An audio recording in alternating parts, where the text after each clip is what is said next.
waana xidigaha garsoorka ayaa lagu dhursugi doonaa in seerigu ka dhawaajisi kubadda oo baastaan waaxda sayidka durba way bilaabatan garsoorkuna seeriga ayuu ka dhawaajiyay isku soo dhiib wanaagsan ayay sameynayaan waaxda sayidka dulan halisa ayay markaan soo sameynayaan balse isku day wanaagsan ayuu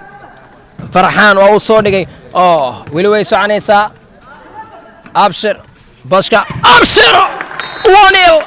hogaanka ay qabteen waaxda Axmed Guray waxaana hogaan ku dhiibay xidiga lambarka 5 ee abshir bas qurux badan waxa tartankan soo qabaqaabay gudoomiyaha sportska ee degmada howlwadaag Jibril Xasan Freight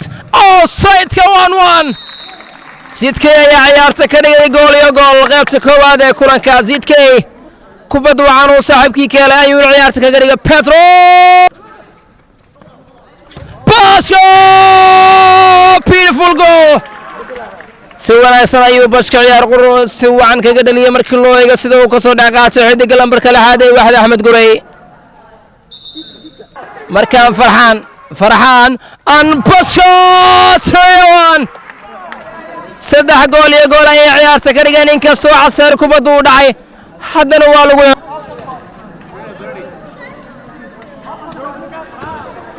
Shakuro Sori Gabo ayaa ciyaarta ka dhigay saddex gool iyo laba gool waa saddex gool iyo laba gool عسير قابو عن عسير عبد الله طري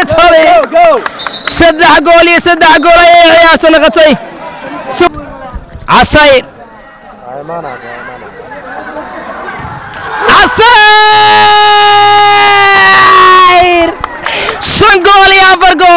شنقول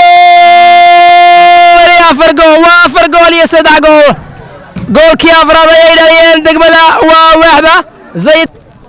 قابو سوى ناكسنا يوجو قابو أحمد داغ العبد الله بيرتا سوى ناكسنا يوجو بدو دعك سمر كان شن جول يوحس كبدا شيء سدع جول بسمي سوى نغن عبد الله عن محمد تاغ لح جول يا سدح جول يسكب بدا شي حالك وانا سدح جول يا بر قابو وين سويلات عيارتي waxay ku soo ilaatay lix iyo saddex ay ku adkaadeen waaxda Zayidka waxaana laga adkaaday waaxda Axmed Guray 20 tooskeeda kiimaanaysa degmada Hawlwadaag daawaya waa iganta